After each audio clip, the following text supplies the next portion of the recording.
আচ্ছা, objective clear আজকের ক্লাসের যে অ্যাকচুয়ালি আমরা দেখব যে গত ক্লাসে ফাংশনের উপরে আমরা যা দেখেছিলাম সেগুলোর জেন্ডের প্যাটার্নটা কি রকম হতে পারে সেই বিষয়গুলো।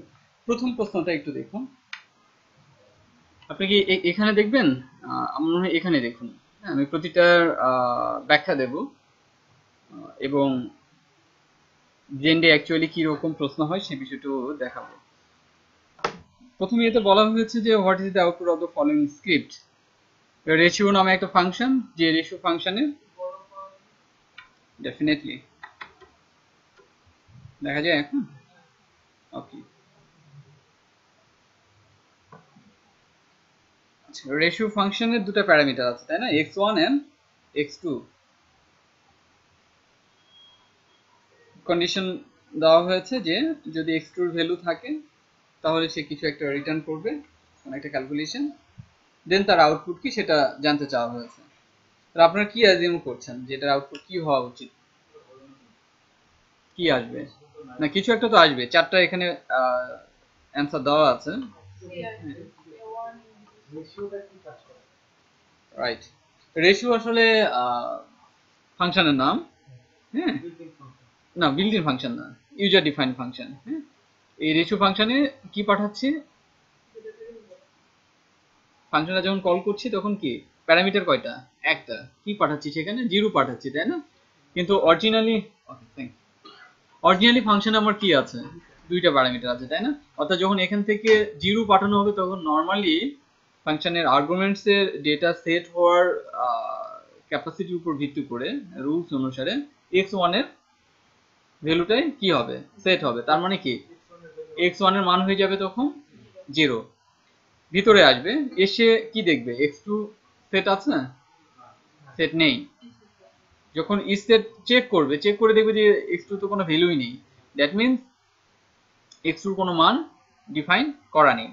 তার মানে অ্যান্সার হবে এটা যে warning because x2 is not define or set. Okay, তার মানে এই প্রশ্নটা দিয়ে বোঝানো হচ্ছে যে আপনার প্যারামিটার আর্গুমেন্টস, হ্যাঁ ফাংশনের আর্গুমেন্টস এর ভ্যালু পাঠানোর বিষয় আদি থেকে প্রশ্ন আসতে পারে। 2 নম্বরে আসেন, এখানে রেফারেন্স ভেরিয়েবল ব্যবহার করা হয়েছে। রেফারেন্স ভেরিয়েবল কিভাবে কাজ করছে দেখেন। এটা অ্যান্সার কি হবে?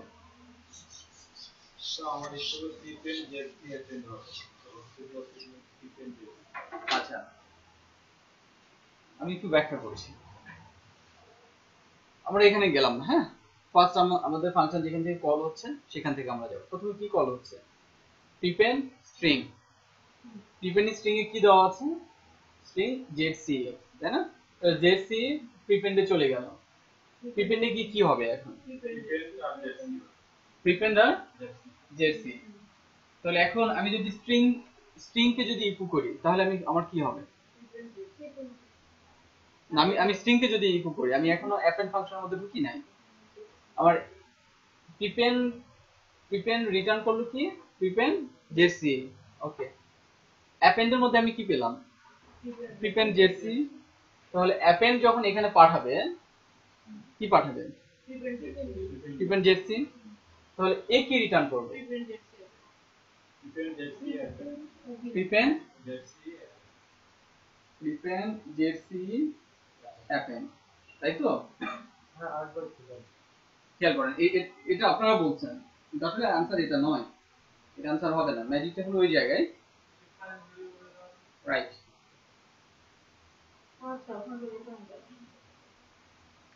নিচেটা থাকছে রেফারেন্স ভেরিয়েবল। রেফারেন্স ভেরিয়েবল থাকাতে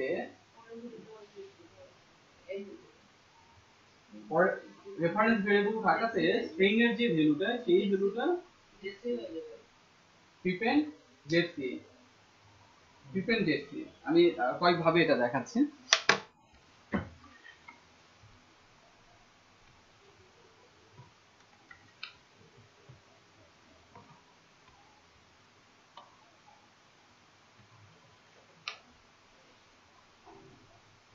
আচ্ছা, আমার এখন রেফারেন্স ভেরিয়েবল নেই, কি আসবে? হ্যাঁ শিওর।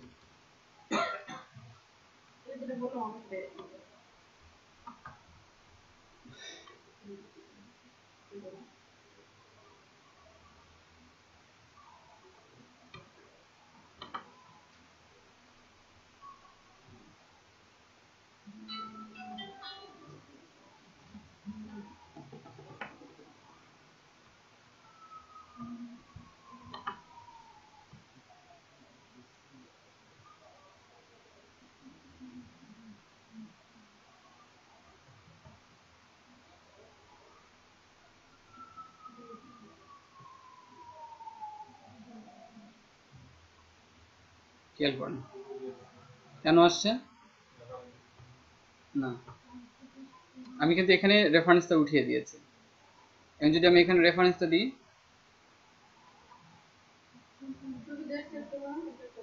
রাইট, প্রিপেন্ড জেডসি যেটা আমি বললাম, তাই না? এখন হ্যাঁ, এখন জেডসি কেন আসতেছে, অ্যান্সার আপনারা পেয়ে যাবেন। দেখুন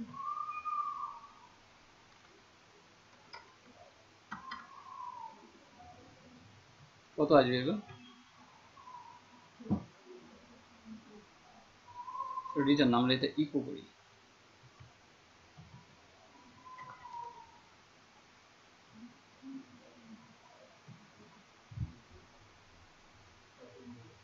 নরমালি এখান থেকে কি পাঠাচ্ছে, জেডসি। পিপেন যা পাঠালো, যেটা রিপ্লেস করে দিল, যেটা রিপ্লেস করুক না কেন, সে পাঠাচ্ছে কি প্যারামিটার হিসেবে স্ট্রিং জেডসি, অ্যাপেন্ড জেডসি, অর্থাৎ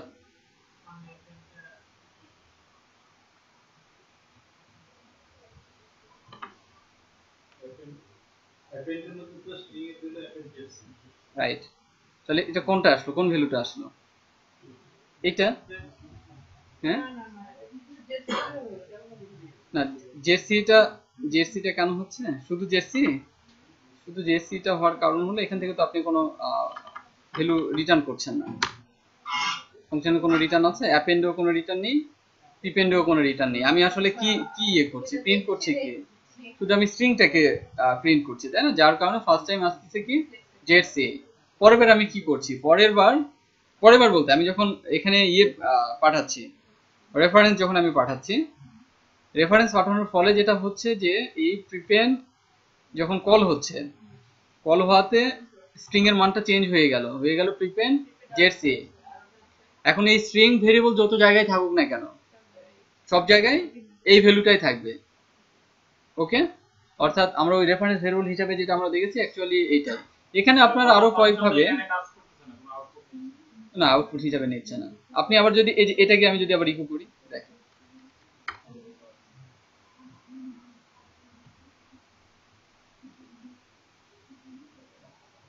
প্রিপেন্ড জেডসি,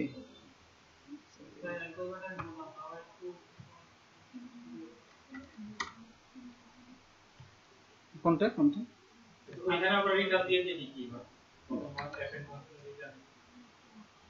আমি রান করছি, কাকে ইকো করলাম, কাকে, অ্যাপেনকে, কি আসছে খেয়াল করেন,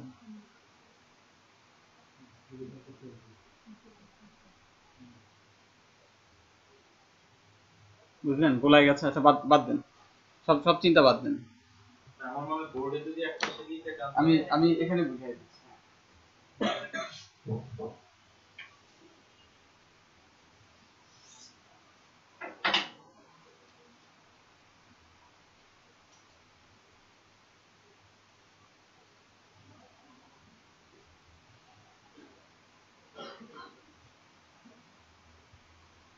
ডট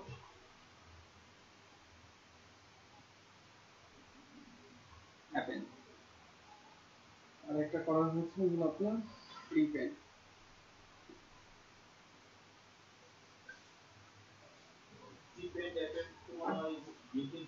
না না না না,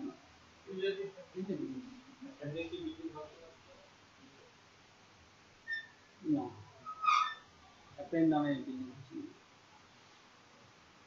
আচ্ছা এখানে কি আছে, prepend ডট str ফার্স্ট যখন আমরা পাঠাচ্ছি আপনার zc, তাহলে zc যখন আমরা পাঠাচ্ছি append prepend zce, তাহলে এতটুকু রিটার্ন করছে কি prepend রিটার্ন করছে না শুধু ভেরিয়েবলের মানটা মানটা না রিটার্ন করে নাই, খেয়াল করুন এখানে হলো বোঝার বিষয় আর কি। ভেরিয়েবলে এই ভেরিয়েবলে str ভেরিয়েবলে এখন কি থাকছে, এর মধ্যে কি থাকছে prepend zce, রাইট? এই ফাংশন কিন্তু কোনো কিছু রিটার্ন করে না বা কোনো কিছু প্রিন্টও করে নাই। হ্যাঁ, এই ফাংশনে কোনো কিছু রিটার্ন করে না বা কোনো কিছু কিন্তু প্রিন্টও করে না, শুধুমাত্র এই রেফারেন্স ভেরিয়েবল দিয়ে ভ্যালু চেঞ্জ করার বিষয়টা দেখানো হয়েছে। অর্থাৎ এই prepend zc কে যদি আপনি প্যারামিটার হিসেবে এখানে পাঠিয়ে দেন, কাকে দিলেন, অ্যাপেন্ডে দিলেন, এই অ্যাপেন্ডে চলে গেল। হ্যাঁ, তাহলে str এর মান এখন কত হলো, prepend zc append normally str এর, কিন্তু এই str তো এটা লোকাল ভেরিয়েবল হিসেবে স্টোর থাকছে, এর মধ্যে লোকাল হিসেবে তো থাকছে, এটা রিটার্ন আমরা করছি না, আমরা কোথাও এটা ব্যবহার আমরা করছি না। নরমালি আমি যখন স্ট্রিং এই ওই ইকো স্ট্রিং যখন আমি আউটপুটে দিচ্ছি তখন আমার কোনটা আসবে, যেটা এই রেফারেন্স ভেরিয়েবল দিয়ে যেটা যেটা চেঞ্জ হয়ে থাকে ওইটাই ওইখানে যে আমি রিটার্ন করতাম তাহলে কোথায় রিটার্ন অ্যাপেন্ডে, অ্যাপেন্ডে যদি আপনি রিটার্ন করতেন এবং এখান থেকে যদি আপনি এই ভেরিয়েবল পার্ট উঠায় দিতেন, এই রেফারেন্স ভেরিয়েবল যদি উঠায় দিতেন না রেফারেন্স তো থাকে রিটার্ন এখানে, তাহলে আসবে আপনার রেফারেন্স ভ্যালু থাকে কিন্তু আমার তাহলে event prepend JC append prepend JC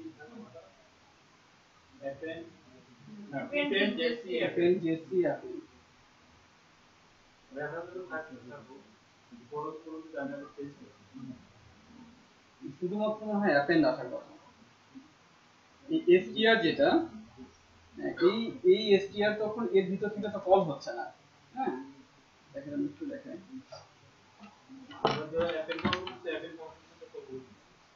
না append তো আমরা পরে করছি, ফার্স্ট আমরা করছি কাকে, এই যে দেখেন, ও এই তো আমরা ইকো করেছি এখানে,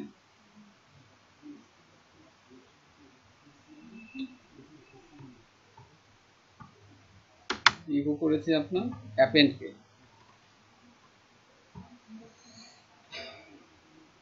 append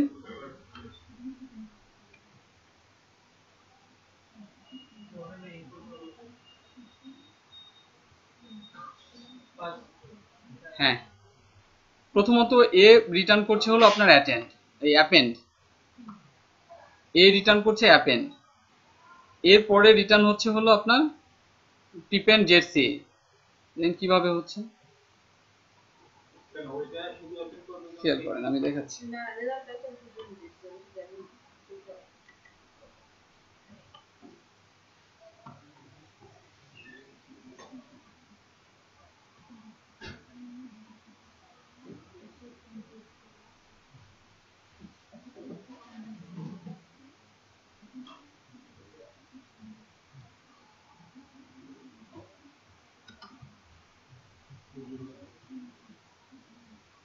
zc append, স্ট্রিংটা আমার zc append, এটা এই ফাংশনটা রিটার্ন করলো, রিটার্ন তো না আসলে প্রিন্ট করছে আর কি,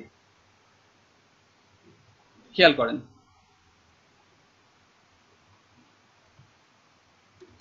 এখন আমি দিলাম ইকো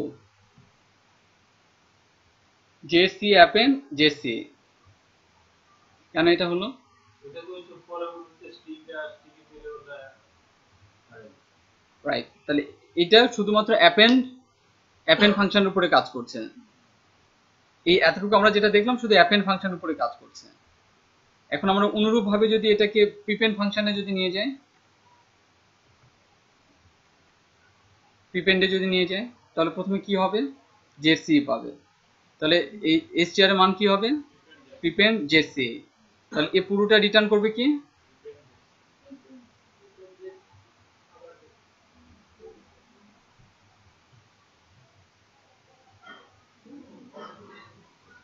prepend zc, ওকে। এখন এখন যদি আমি এটা ইকো করি তাহলে কি আসবে?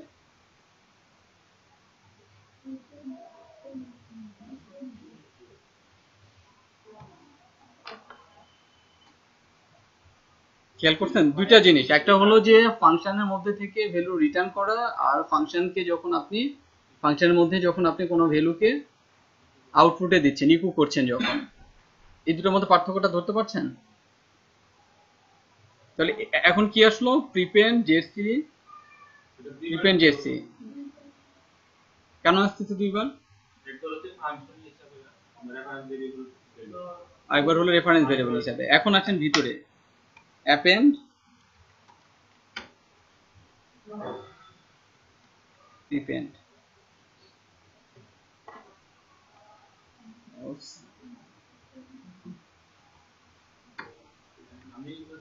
বলেন এখানে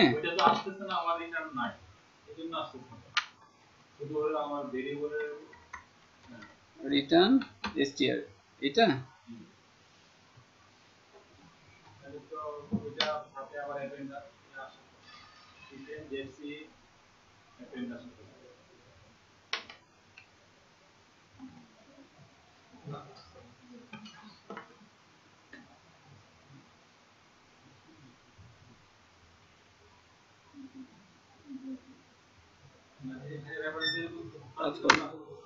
না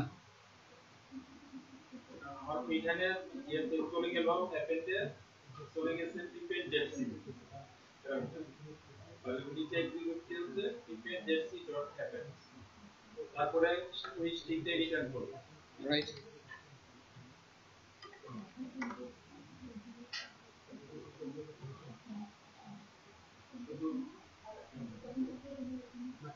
যখন এটা হচ্ছে আপনার এইটুকু তো কোনো রিটার্ন ভ্যালু নাই, তখন এইটুকু তো আমার আমি পাচ্ছি প্রিপেড জেসি, নাল হিসাবে তখন সে রিটার্ন করছে আর কি, যাচ্ছে না, সে পাচ্ছে না।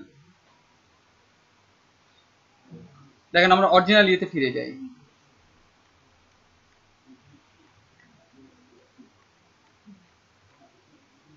আমার এই ফাংশন দেওয়ার মেন ইয়েটা হলো যে আমার দুটো ফাংশন, একটাকে প্যারামিটার, একটা ফাংশনকে প্যারামিটার হিসেবে পাস করেছি আরেকটা ফাংশনে, এবং প্রথম ফাংশনের ভেরিয়েবলকে রেফারেন্স হিসেবে আমরা ব্যবহার করছি যাতে পরবর্তী যে ফাংশনটা আছে তার যে ভেরিয়েবলের মান সেটা যাতে সেম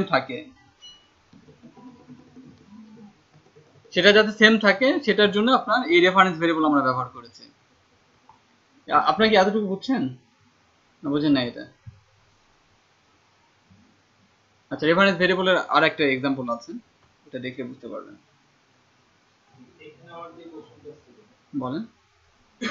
আমি রেফারেন্স ভেরিয়েবলের মাধ্যমে আমি স্ট্রিং এর ভ্যালু পাইলাম, অ্যাপেন্ড প্রিপেড জেসি, তারপরে এটা প্যারামিটার হিসেবে গেল অ্যাপেন্ড ফাংশন। হ্যাঁ, প্রথমে যেটা এখানে কল হচ্ছে আগে কি এইটা কল হবে না, আগে এইটা কল হবে, আগে এটা আগে এইটা কল হবে।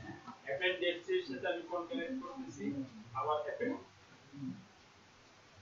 এই ভ্যালুটা আমি পাচ্ছি না কেন? এইটা এটা যদি আমি ওইখানে রিটার্ন করে দিই তাহলে তো আমরা এটা পাবো না।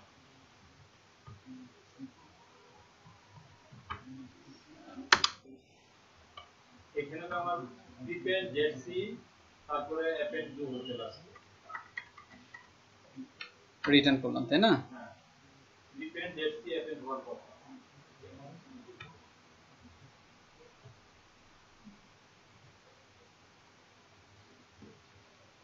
আচ্ছা, এটা না হওয়ার কারণ হলো যে আপনার এই ইয়ের যে ভেরিয়েবল, রেফারেন্স ভেরিয়েবলের ভ্যালু যেটা স্টোর করে রেখেছে যে পজিশনে, হ্যাঁ, ওই পজিশনে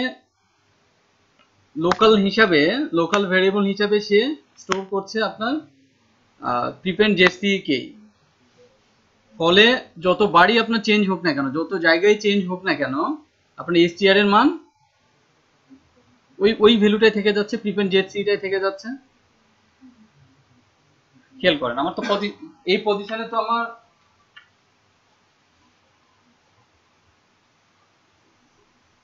এই পজিশনে আমার প্রিপেন্ড জেসি আছে তাই না? পরবর্তীতে আমি এই পজিশনে ভ্যালুটা আবার চেঞ্জ করব। হ্যাঁ, পরবর্তীতে আমি আবার যখন এই পজিশনে ভ্যালুটা যখন চেঞ্জ করছি, ও রেফারেন্স হিসাবে অ্যাড্রেস হিসাবে এই ভ্যালুটাকে সে রেখে দিচ্ছে। ভ্যালু চেঞ্জ হলে এটা না, আমি এই পজিশনে আমি ভ্যালু চেঞ্জ করি। এখানে দেখেন এই প্রিপেড হিসেবে যখন সে রিটার্ন করলো এসটিআর কে, মানে রিটার্ন বলতে এসটিআর এর মানটাকে যখন সে চেঞ্জ করে দিল, যত জায়গায় চেঞ্জ আছে, যত জায়গায় এসটিআর আছে সব জায়গায় সেম ভ্যালু হয়ে গেল, এটা হয়ে গেল। হ্যাঁ, পরের বার আমি আবার কি করছি, ওই স্ট্রিংটাকে আমি ইয়ে করছি আর কি, এটা সেটা আবার অ্যাপেন্ড করি। এরপরে আমি অ্যাপেন্ডটাকে আবার যোগ করে দিচ্ছি, এই অ্যাপেন্ডকে আমি যোগ করে দিচ্ছি, কিন্তু অ্যাপেন্ড তো আর যোগ হচ্ছে না। নরমালি ওখানে কি হচ্ছে, str.append কনক্যাট হয়ে যাচ্ছে, কিন্তু সে পজিশনটা ধরে রেখেছে হলো আপনার প্রিপেন্ড জেসি দিয়ে। ওইটা কি আমি আর ভ্যালু চেঞ্জ করতে পারবো না? কিন্তু চেঞ্জ করা যাবে। ভ্যালু ভেরিয়েবলের কনসেপ্ট হচ্ছে আমি যেখানে ভ্যালু চেঞ্জ করি তাহলে সব জায়গায় একটা ভ্যালু চেঞ্জ হবে, সব জায়গায় ভ্যালু চেঞ্জ হয়ে যাবে। ওইখানে যেটা আমি উপরে চেঞ্জ করছি তাহলে না, আমি তো ওটা রেফারেন্স ভ্যারিয়েবল হিসেবে তো চেঞ্জ করি নাই, আমি তো ওখানে চেঞ্জ করছি নরমাল ভেরিয়েবলের ভ্যালু হিসেবে আমি স্টোর করছি কোথায়, str এর মধ্যে। str এর মধ্যে নরমাল ভেরিয়েবলের ভ্যালু হিসেবে আমি স্টোর করছি। আচ্ছা, আমি আজকে একটা ইয়ে রেখেছি গ্লোবাল স্কোপে আর লোকাল স্কোপে। হ্যাঁ, এই ফাংশনের গ্লোবাল স্কোপে যদি কোনো ভেরিয়েবল থাকে এবং তার মান যদি চেঞ্জ করা হয়, গ্লোবাল স্কোপে সেটা গিয়ে প্রভাব কি পড়ে, এটার ইয়েটা আপনার ওখান থেকে গিয়ে ওই কনসেপ্টটা পেলে এটা বুঝতে পারবেন। তার মানে এখানে যদি কোনো ফাংশন যদি ভিতরকে কল করা না হয় এবং যদি কোনো রেফারেন্স ভেরিয়েবল না থাকে, বাইরে যদি কোনো গ্লোবাল ভেরিয়েবল অ্যাসাইন করা থাকে, প্রতিবারই কি করে দেখানো ওটাই হয়ে যাবে, ওটা রিলেটেড। ডেফিনেটলি এখানে আমি যদি রিটার্ন করি ওই ফাংশন রিটার্ন করতে আমি দেখাচ্ছি পরে। আচ্ছা, এটা দেখেন, এটা হলো ফিবোনাচি সিরিজ। হ্যাঁ, ফিবোনাচি সিরিজ তো জানেন তাই না, এটা লজিকটা জানা আছে না?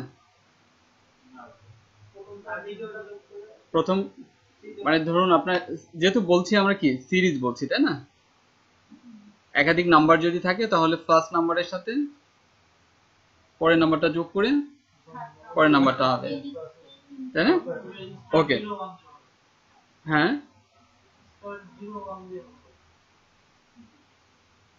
বুঝি। হ্যাঁ, আপনি যে কোনো ইয়েতে করতে পারেন, মানে যে কোনো ফেজ থেকে করতে পারেন। এখানে এটা দেখানোর একটা অবজেক্টিভ আছে, সেটা কি রকম দেখুন। 0 এবং 1, অর্থাৎ x এর মান 0, y এর মান x1 এর মান 0, x2 এর মান হলো 1। একটা লুপ চালানো হচ্ছে, ওই লুপের মধ্যে আমার ভেরিয়েবলের ভ্যালুগুলো পাস করা হচ্ছে।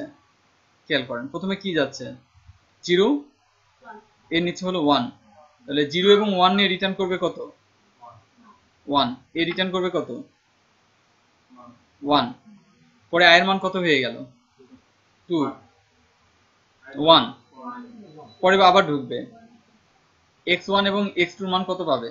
প্রথমে আমরা প্রিন্ট করেছি কত, প্রথমে প্রিন্ট পেয়েছি আমরা 1, এরপরে কত পাবে, এরপরে রিটার্ন করবে কত ফিবোনাচি,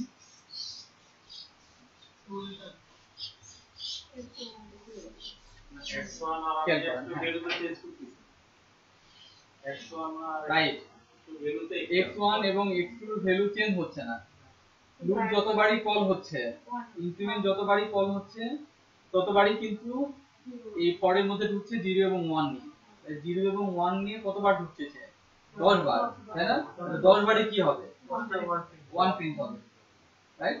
এখান এটা দিয়ে যেটা বোঝানো হয়েছে যে আপনার ফাংশন লুপ একসাথে যদি আমরা কাজে লাগাই, জেন্ডে কি জাতীয় প্রশ্ন হতে পারে সেই প্যাটার্নটা সিম্পল, কিন্তু হ্যাঁ ওইটা আমি আসতেছি, দেখেন একটা দেখলে বুঝতে পারবেন।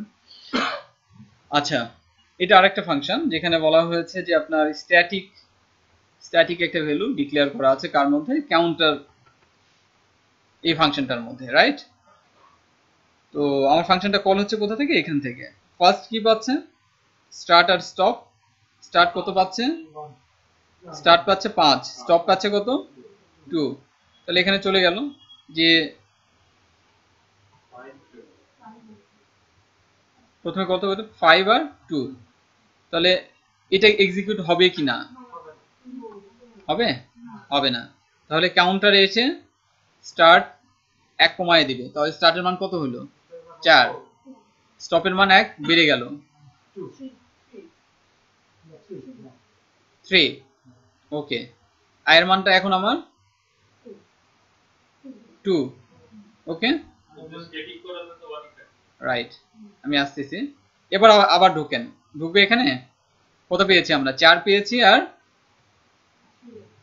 সরি 3 পেয়েছি আর 4 পেয়েছি, এখনো হবে না। পরের বার আবার আসেন, আয়ের মান তখন কত হয়ে গেল?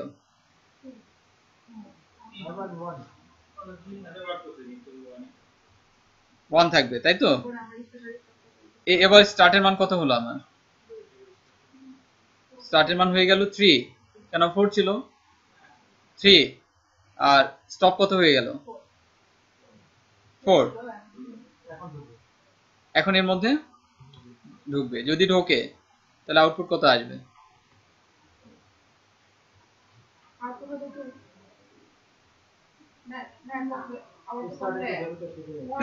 ভালো করে খেয়াল করবেন, এখানে লজিক কিন্তু অন্যরকম, একটু আলাদা লজিক।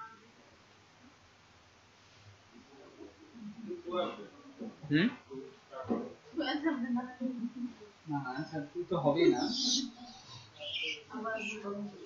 এটা কিন্তু স্টেপ একটা ধাঁধার মধ্যে ফেলানো। আচ্ছা 5 তো এটা তো ফিক্স করে দেওয়া আছে, যাই হোক না 5 তো হবে। এখন ফিক্স করে দিয়েছি, আমি যাই হোক না কেন কতবার তো বলে ডাজন্ট ম্যাটার অ্যাকচুয়ালি। ফাংশন দাঁড়ায় হ্যাঁ আমার মনে করে ডাজন্ট দেওয়া আছে তো 5। আর একটা ব্যাপার হলো যে রিটার্নের বিষয়টা দেখেন, কিছু রিটার্ন করেছে না রিটার্ন জাস্ট রিটার্ন করে, মানে আপনাকে বোঝাচ্ছে যে অনেক জটিল ব্যাপার স্যাপার, অনেক ক্যালকুলেশন করে আপনি আউটপুট দেবেন। ওইখানে ঘটনা হচ্ছে যে লাস্টে এসে আবার আগে আমি অ্যাসাইন হ্যাঁ এটা তো সার্টিফিকেট আমি উপর কেন দিলে হচ্ছে আবার যেখানে হ্যাঁ হ্যাঁ অনেক কিছু এসে কিন্তু ফাইনালি সে স্টাডি পাচ্ছে। সরাসরি করে দিছি ইকুয়াল দেওয়া থাকবে এবং নিচে দেওয়া থাকবে, আমাদের ক্যালকুলেশন দরকার নেই, ফার্স্টে করে দিতে হবে। আচ্ছা উপরে কি শুধু রিটার্ন লেখা হয় নাকি রিটার্ন এক্স আপনি সামথিং তো হয় রিটার্ন জিরো দিবেন অথবা হ্যাঁ নরমাল হ্যাঁ ও নাল ধরে নেবে, ডিফল্ট ধরে নেবে। রিটার্ন নাল লেখা যায় রিটার্ন। আচ্ছা এরপরেরটা দেখেন 5 নাম্বারটা বলা হয়েছে which of the following is not valid for function declaration। এটা জেন 5 এ আসছিল আর কি, অর্থাৎ ধরেন ফাংশনের প্যারামিটার হিসেবে অনেক সময় আমাদের অবজেক্ট প্যারামিটার দিতে পারে। আমি একটা एग्जांपल দিই তাহলে এই জিনিসটা আপনারা বুঝতে পারবেন। এটা বুঝতে গেলে আসলে একটু ক্লাসের কনসেপ্টে যেতে হবে। অর্থাৎ তারপর আমি একটু বলছি আর কি, ধরেন ক্লাস এ আছে, হ্যাঁ এর একটা অবজেক্ট তৈরি করলাম আমরা, অবজেক্ট সমান নিউ অবজেক্ট তৈরি করলাম। এই অবজেক্টটাকে আমরা ফাংশন এক্স এর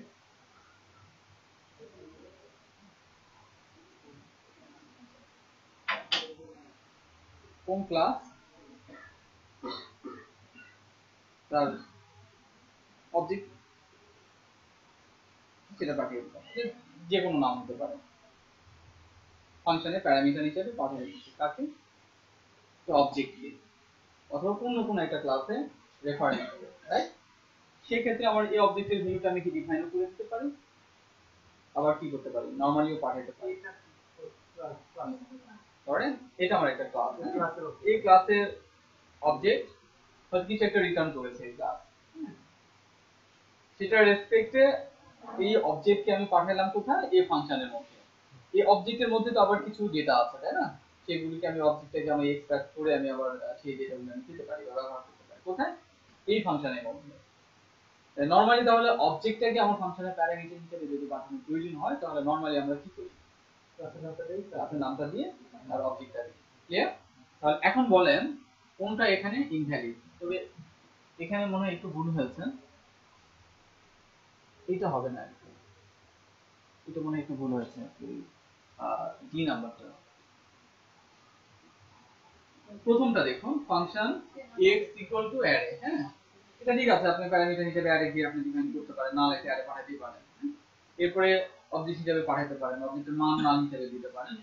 বাট ডি নাম্বারটা, সি নাম্বার ভ্যালিড আছে, কারণ x ইকুয়াল টু যদি আপনি নাল অবজেক্ট মান আপনি নাল দিয়ে দিতে পারেন। ডি নাম্বারটা, ডি নাম্বারে এসে ডি নাম্বারটা আপনি অ্যাসাইন করতে পারবেন না, অ্যাসাইন করতে পারবেন না, অ্যাসাইন করতে পারবেন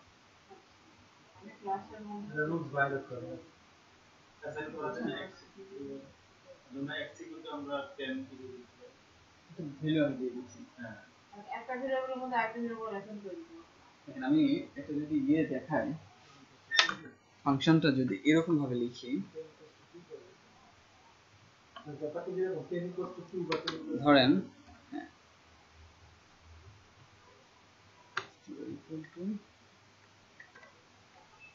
জেড লিখলাম। হ্যাঁ, খেয়াল করেন, অ্যাপেন্ড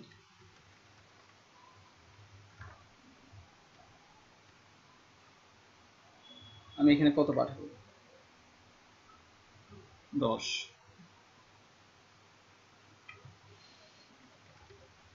আউটপুট কি আসবে?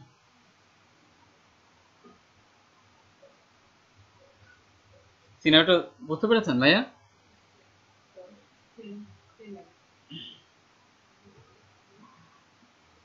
কি আসছে?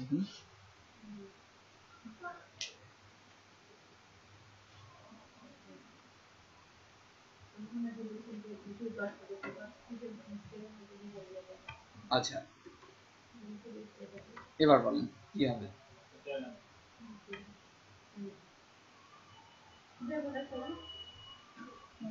আবার এটা ওই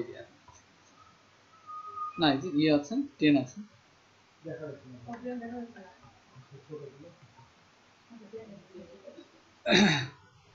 বুঝতে পেরেছেন?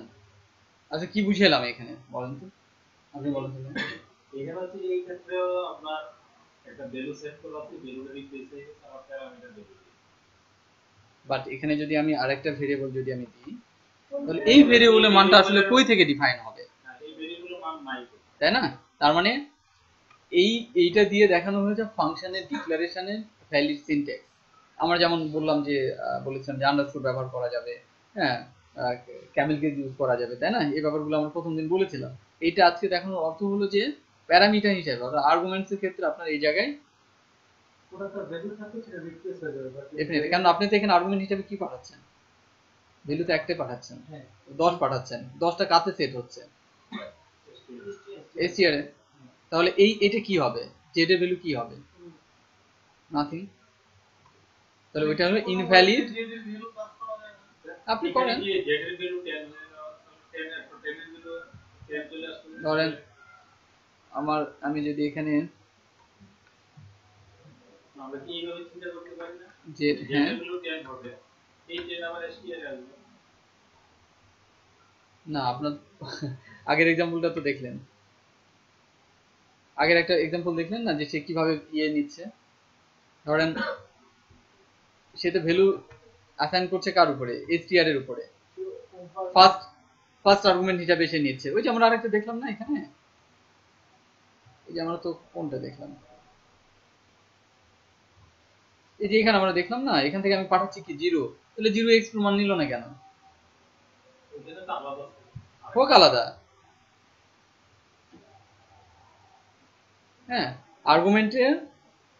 আর্গুমেন্টের যে আছে দুটোই দেখেন।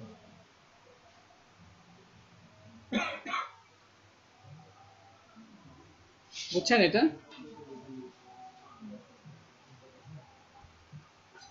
আচ্ছা, পরেরটার অ্যান্সার কত হবে?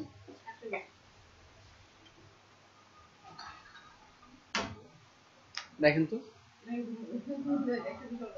মাই ফাংশন 40 পাঠাচ্ছে। হ্যাঁ, আর এখানে a ইকুয়াল টু দেওয়া আছে কত? 20। এবার তো মনে থাকা দরকার ছিল। আচ্ছা, 40, তাই না? তাহলে b পাচ্ছে কত? 40, আর a কত পাচ্ছে? 30 না নিচে গ্লোবাল করা আছে রাইট। এরপর আবার কি আছে, এ আর সি গ্লোবাল করা আছে। তাহলে এ এবং সি যদি গ্লোবাল করা থাকে, এমন 20 আর এ কত পাবে? 20 কারণ গ্লোবালে কত বসানো আছে? 20। আর সি তো ক্যালকুলেশন করে যেটা হবে। তাহলে এখন বি কত নিয়ে আসলো? 40 নিয়ে আসছে। আর এ কত পেয়েছে? 20। তাহলে টোটাল পেয়েছে কত? 60। তাহলে এ রিটার্ন করছে কত? সি রিটার্ন করছে কত? 60। মানে সি এর মান কত? সি এর মান 60 প্লাস মাই ফাংশন কত রিটার্ন করছে? 60।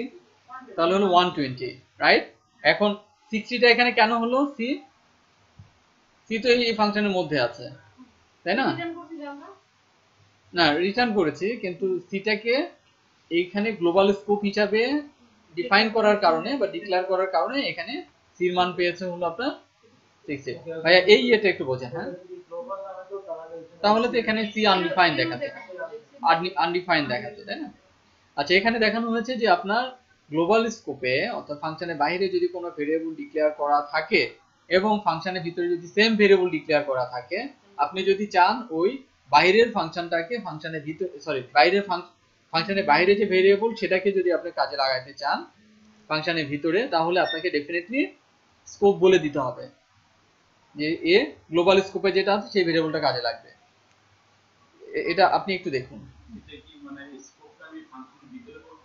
হ্যাঁ, বলে দিতে পারেন, আপনি যে কোনো জায়গায় স্কোপ বলে দিতে পারেন। গ্লোবাল এই ডিক্লারেশনটা আপনি এখানেও করে দিতে পারতেন, এখানেও বলে দিতে পারতেন এ গ্লোবাল সি গ্লোবাল। আবার আপনি সেখানে না করে এর মধ্যে আবার একটা ভেরিয়েবল কি ভেরিয়েবলের ভ্যালু অ্যাসাইন করেছেন, প্লাস আপনি এখানে ডিফাইন করে দিয়েছেন যে এ আর সি হলো আপনার গ্লোবাল। তাহলে গ্লোবাল হলে তো লোকাল ভেরিয়েবলটি কাজ করবে না। ওকে, তাহলে এটা অ্যান্সার হলো 120। আচ্ছা, এখানে একটা জিনিস দেখানো হয়েছে, একটু theoretical. In this code valid only, is this code valid only PSU 4 or 5? Principal কি রেফারেন্স ছিল না ছিল তো ছিল, হ্যাঁ, এটা আসছে একটা ইয়েতে, এটা জেন 5.5 এ আসছে আর কি, এই এতটুকুই প্রশ্ন। এর অ্যান্সার হবে হলো বোথ।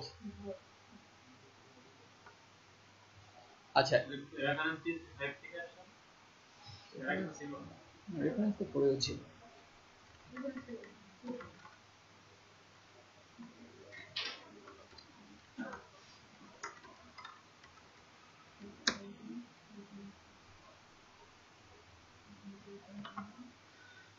ছিল 5/,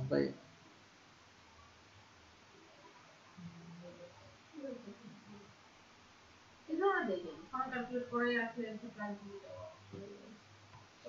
কম্পিউটার পারমেন্টে দিয়ে দিলে আচ্ছা পরেরটা দেখেন, 8 নম্বর দেখেন। এটা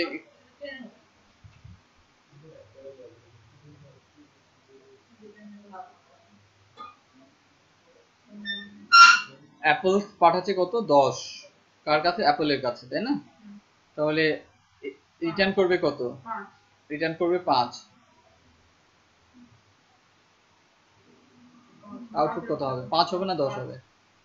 বাইরে তো ক্রস দেওয়া আছে আমি তো ফাংশন হিসেবে তো আপনি বলেন, হ্যাঁ, কত হবে অ্যান্সার? এটা 10 হবে। এটা ভালো আমরা যেটা নেক্সট করতে আগেবার দিন কিছু দ্যাটস ওয়াই ফাংশনটা কি একটু করতে এটা ফাইল আপনার এটা তো কিভাবে ভেরিয়েবলটাকে আমরা শুধু ইনপুট করতে। আচ্ছা, আপনার যুক্তি 10 হওয়ার কারণ? কারণ হচ্ছে আমি শুধু ভেরিয়েবলটা ইনপুট করছি, ভেরিয়েবলকে ইগো করছে, ফাংশনটাকে ব্যবহার করছে না। ফাংশন ব্যবহার করছে কিন্তু আমার ইনপুট করতে শুধু ভেরিয়েবল। না না ওটা যে রিটার্ন কোনটা? ভাইয়ার না ম্যাডামেরটা? আচ্ছা, আপনি ওটা সাথে এটা করে আচ্ছা বলেন, ওইটার সাথেই বলেন আর কি। দুইটার মধ্যে আমি আরো বলে দিচ্ছি, একটাতে রেফারেন্স ছিল আর একটাতে রেফারেন্স নাই। এবার বলেন এই তিনটাতে কি হবে? মেরে তো কাই হবে আমি রান করছি। হ্যাঁ রান করে দিই এটা একটা ফাইল কথা না দেখেন না ওইটা তো ফাংশনের ভিতরে গ্লোবাল হিসেবে ডিক্লেয়ার করা।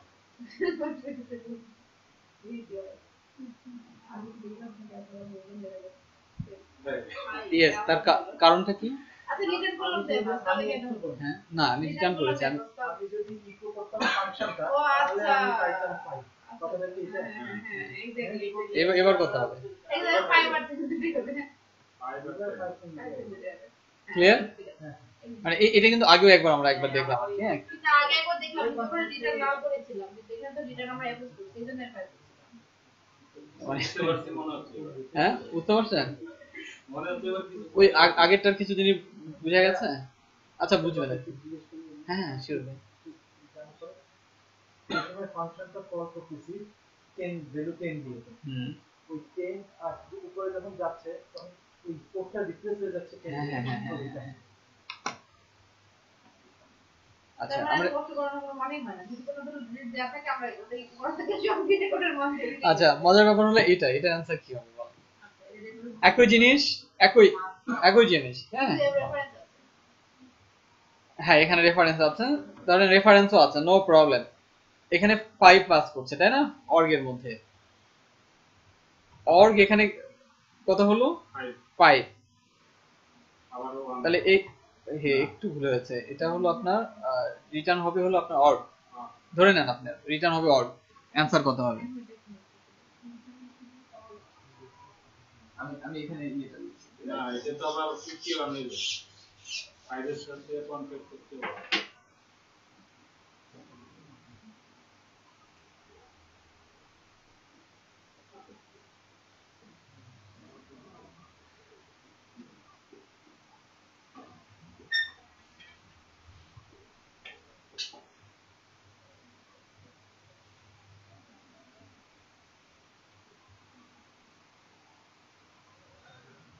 এখানে তো ওই 6 হবে হ্যাঁ আচ্ছা এটা গঠনমূলক একটু চিন্তা করতে হবে যে আসলে 5 বা 6 যেটাই হোক না কেন হচ্ছে আচ্ছা না এটা এক্সিকিউটর অ্যাপল ইকো খেয়াল করেন ইকো অ্যাপল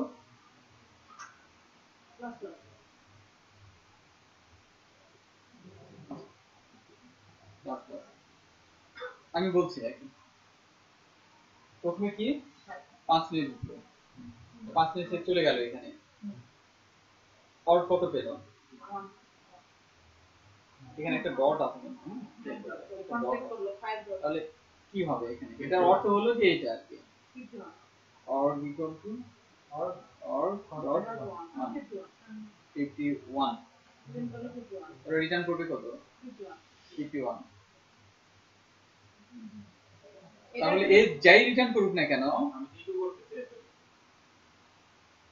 হ্যাঁ আমি ইকো করতেছি কাকে অ্যাপল কে কিন্তু আমি এখানে কি ব্যবহার করেছি রেফারেন্স ভ্যালু ব্যবহার করেছি তার মানে কি রিপ্লেস হয়ে কত হবে আপনি প্রথমে যা বলেছেন সেটা সত্যি রেফারেন্স না থাকলে হতো না রেফারেন্স যদি না থাকতো তাহলে কি অ্যানসার আসতো ফাইল আসতো নরমাল আগের মতো এটা যে কি দেখানো হয়েছে এটা যে বোঝানো হয়েছে এই যে আপনার যে এখানে যে ড্যাপিং করছে না কনক্যাট করছে যেটা এই কনক্যাটের বিষয়টা এখানে দেখানো হয়েছে ও এখানে রেফারেন্স দিল না এই যে না এখানে যে ওটা তো আছে রেফারেন্স তো আছে কনক্যাটের ব্যাপারটা দেখানো হয়েছে এই যে কনক্যাটে তো রেফারেন্স তো হবে এটা 5.5 এ আছে এই এটা হ্যাঁ এই হুবু এইভাবে আসছে শুধু হতে ভেরিয়েবলের নামটা চেঞ্জ আর কি এবার আমরা একেবারে বেসিক লেভেলে যাব আর কি হ্যাঁ খুবই বেসিক লেভেলের প্রশ্ন এই লাস্টে দু তিনটা এটা অ্যানসার কত হবে ও আচ্ছা এই কোয়েটা তো স্ট্রিং হিসেবে কিছুই না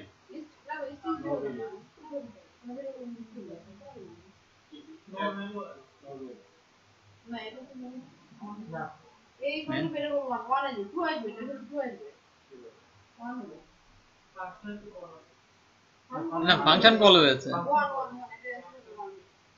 কি হবে না equal to A R equal to dollar A এটা স্ট্রিং হিসেবে প্রিন্ট হবে শিওর এটা না না স্ট্রিং হিসেবে প্রিন্ট এইটা আমরা সবসময় কোনো একটা ভ্যালু অ্যাসাইন হচ্ছে মানে এটা কি সেটা হচ্ছে না এটা স্ট্রিং হিসেবে স্ট্রিং হিসেবে আসবে শিওর এটা 1 হবে এগুলো পাস করব চলেন দেখি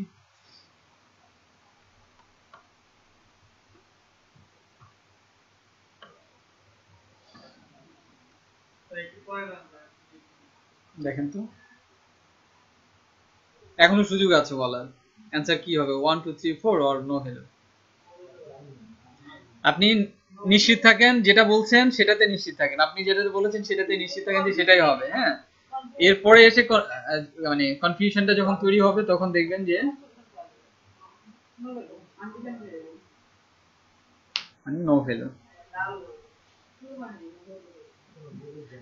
ব্যাপারটা এখানে যেটা দেখানো হয়েছে যে এররের প্যাটার্নটা যা রিটার্ন করছে যে এরর প্যাটার্নটা দেখানো হচ্ছে আপনাকে কারণ আমরা তো এর সামনে একটা ডলার সাইন মারা আছে এর সামনে ডলার সাইন মারা আছে কিন্তু তার তো কোনো ভ্যালু সেট করা নাই হ্যাঁ এইজন্য ডলার সাইন দেওয়াতে স্ট্রিং হিসেবে না না না যেটা প্রশ্নই আসে না আমরা ওই স্ট্রিং এর মধ্যে তো ইয়ে পাস করছে না আপনার ভেরিয়েবলে ভ্যালু প্রিন্ট করছে হ্যাঁ সে তো আপনার আসছে ওকে এবার 11 নাম্বারটা দেখেন কিএল করেন তিন ধরনের জিনিস এখানে দেখানো হয়েছে কি বলেন তো ধরতে পারেন কিনা প্রথমে না মানে আপনার আর্কিটেকচারাল বিষয় আমি আরো বলে দিই স্পেসিফিক করে আর্কিটেকচারাল বিষয় দেখেন ফাংশনের আর্কিটেকচারাল বিষয় দেখেন এফটা বলা হয়েছে ফাংশন তাই না আবার এখানে বলেছি টিএসটি টেস্ট আবার এখানে ইকুয়াল করে দিয়েছি তাই না এখন আমি আবার কল করেছি কাকে এটা রেজাল্ট কি হবে শিওর যেটা বুঝে হ্যাঁ না এটা একটু ভেবে চিন্তে পারেন কেননা ওই আমি যখন ফাংশন দেখিয়েছিলাম তখন ডেফিনেটলি আমি এটা কেসের ছিলে তো বলেন না সেটা বলেন না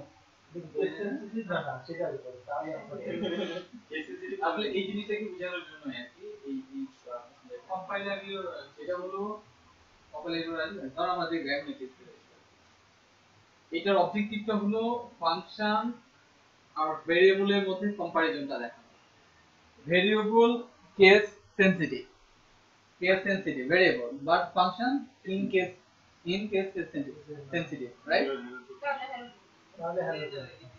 ওকে তার মানে কি এই ফাংশন কিওয়ার্ড প্লাস ফাংশনের নাম ওকে মনে থাকবে তো এই জিনিসটা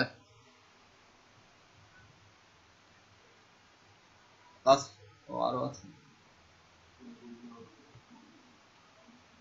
এইটা দেখেন এটা বেশ মজার এটা যিনি পারবেন ধরে নিব উনি জেন্ডে ভালো করার সম্ভাবনা অনেক বেশি হ্যাঁ এটার অ্যান্সার যদি বলতে পারেন যে কত হবে আমার মনে হয় যে একটু ব্রেন খাটালেই বুঝতে পারবেন কারণ আমি অলরেডি নাল ট্রু ফলস নিয়ে অনেক কথা বলেছি যে সেদিন বললাম না যে আরেকবার হয়তো এটা ফলো আপ হবে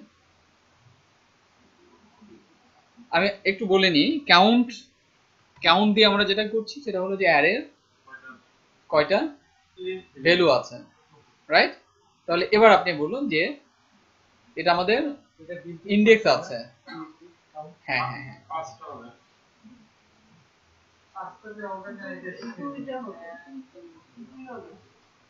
আচ্ছা এটাকে সহজ উপায় হলো যে সবসময় যে কাজটা করবেন মানে অ্যারে রিলেটেড এই জাতীয় প্রশ্ন যদি আসে সবসময় যে কাজটা করবেন সেটা হলো যে এই অ্যারেটাকে ভেঙে ফেলবেন এইভাবে হ্যাঁ মানে একটু সাজায় নেবেন আপনার মতো করে নাল খেয়াল করেন নালের মধ্যে কি আছে এ টুর মধ্যে কি আছে বি ফলস এর মধ্যে কি আছে সি তাই না জিরোর মধ্যে কত আছে ডি 1 এর মধ্যে কত আছে ই ওকে এটাই যদি হয় তাহলে আমি ছোট্ট করে বলি if null equal কিছু আসবে ওকে if 0 ঢুকবে কি ঢুকবে না এটা দেখেন বাদ দেন এটা আমি এটা ক্লিয়ার হন তাহলে এই রিলেটেড যত প্রশ্ন আসবে সবই অ্যানসার করতে পারবেন যদি নাল হয় তাহলে ঢুকবে না এটা নিশ্চিত যদি 0 হয় ঢুকবে কি ঢুকবে না ঢুকবে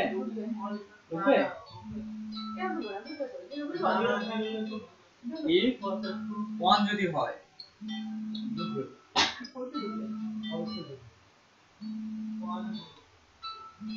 এটা ট্রু তার মানে ঢুকবে এখানে, এটা ফলস এখানে ঢুকবে না, না এটা ফলস, এটা ফলস তার মানে এখানেও ঢুকবে না, সরি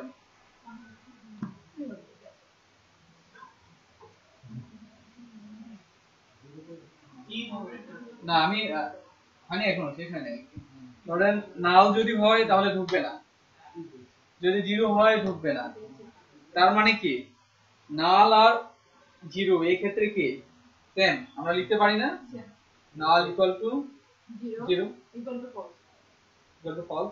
ওইখানে তো নাল খেয়াল করেন একটা জিনিস ইন্ডেক্স নাম নাল দেওয়া হলো, তার মানে এটা কি কনসিডার করতেছে জিরো আর নালটা? হ্যাঁ ইন্ডেক্স নেম কি নাল হতে পারে, ইন্ডেক্স নাম্বার কি জিরো না হতে পারে বাট কনসিডার করতেছে। দেখেন আমি বলছি আর কি এটা কনসিডার করেন এক, হ্যাঁ আর দুই হচ্ছে 2 ইকুয়াল টু 1 এরপর ট্রু ইকুয়াল 1 ইকুয়াল টু 1 তার মানে 2 আছে 2 2 to 1 কেন মানে 2 মধ্যে আবে বি ওইটাতে মানে ঢুকবে। ট্রু ইফ যদি ট্রু হয় 2 to 1 এর মধ্যে তাহলে কি ঢুকবে, এটা ট্রু রাইট, যদি তাই হয় তাহলে এটা আমার অ্যারে, আমরা ইনডেক্স করে ফেলি, প্রথমে কি পেলাম নাল পেলাম, নাল এরপরে হলো ট্রু ফলস জিরো আর 1, এটা তো আমার অ্যারের মধ্যে স্টোর করছে তাই না, ইন্ডেক্সের নামই হলো নাল। হ্যাঁ এখন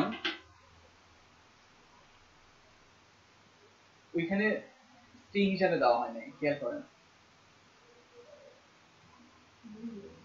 ওখানে কিন্তু স্ট্রিং হিসাবে দেওয়া হয় না যে আসলে সে নাল কিনা, এর নামই নাল, এর নামই ট্রু, তাই না, তার মানে যদি তাই হয়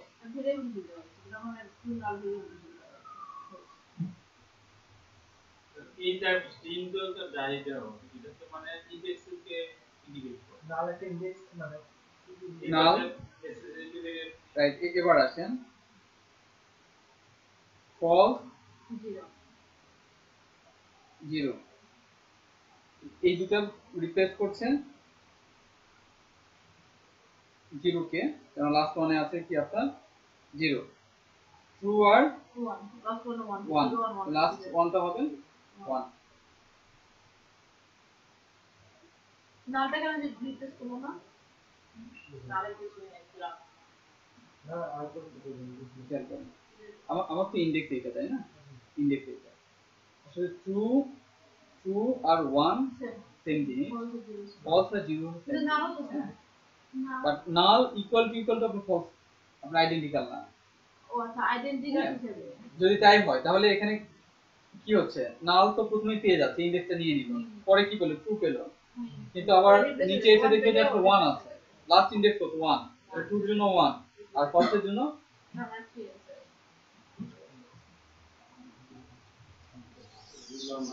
হ্যাঁ আমি তো কোথায় ক্লিক করছিলাম কি বলছিলি, বলছি আমি এই লজিকে না মনে করছি নালটা আর জিরোটা পাবে এখানে মানে এই যে নাল এগুলো তো ইন্ডেক্স হিসেবে এখানে ইউজ করা হয়। দেখেন আমি আমি আপনাকে দেখাচ্ছি, আপনি বোঝেন না এটা, আপনি বুঝছেন, বুঝছেন তো, আচ্ছা আপনি যেটা বলছেন সেটা আমি বুঝছি আর কি, হ্যাঁ না নেগেটিভ মার্কস থাকলে তো ভাই পাস করা মার্কস থেকে পাস করা কঠিন ব্যাপার, নালটা ফলস আমি বলবো না কেন আইডেন্টিক্যাল ধরে আমি দেখাচ্ছি আপনাকে, ধরেন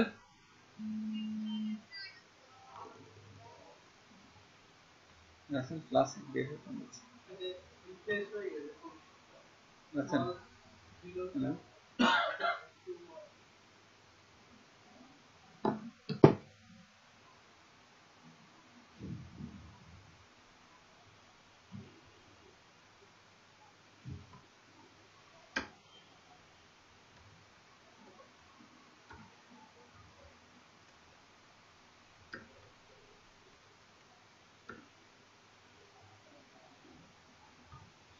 ইঞ্জিনের ইন্ডেক্সের নাম নিচ্ছে মাঝে নিচ্ছে নিলে তো আর তো 5টা হয়ে যাবে।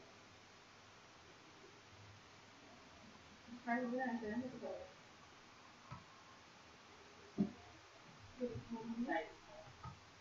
হ্যাঁ 5 হয়ে যাবে। এটা কি কথা ঠিক আছে।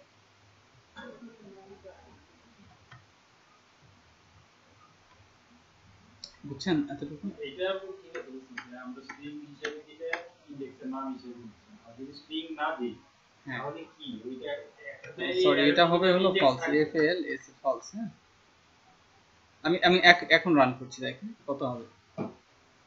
কত বলছিলাম আমি? দেখা যাচ্ছে না।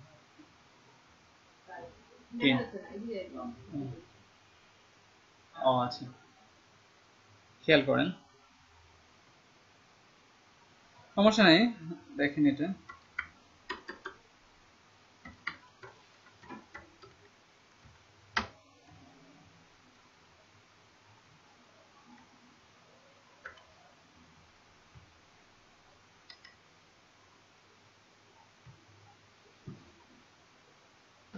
কি আসছে দেখেন তো নাল 10 ম্যাডাম দেখেন আমি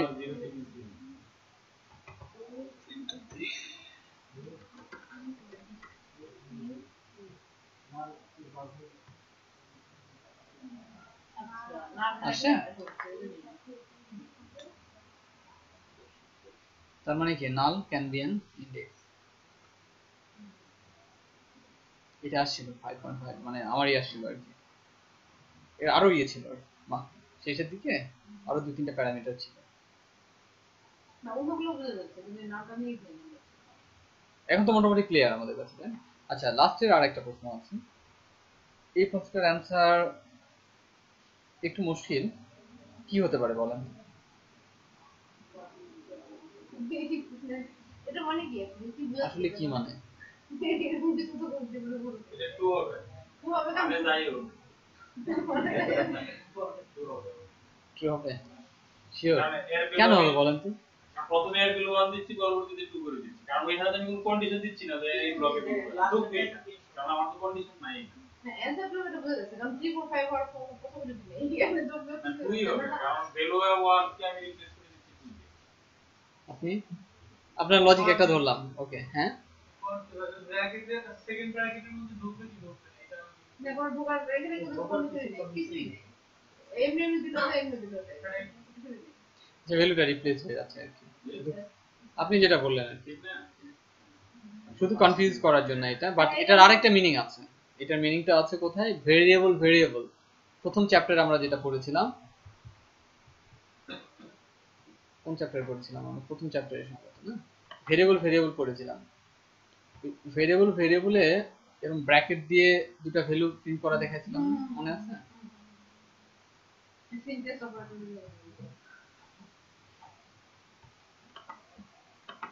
এটি এগুলো মনে হয়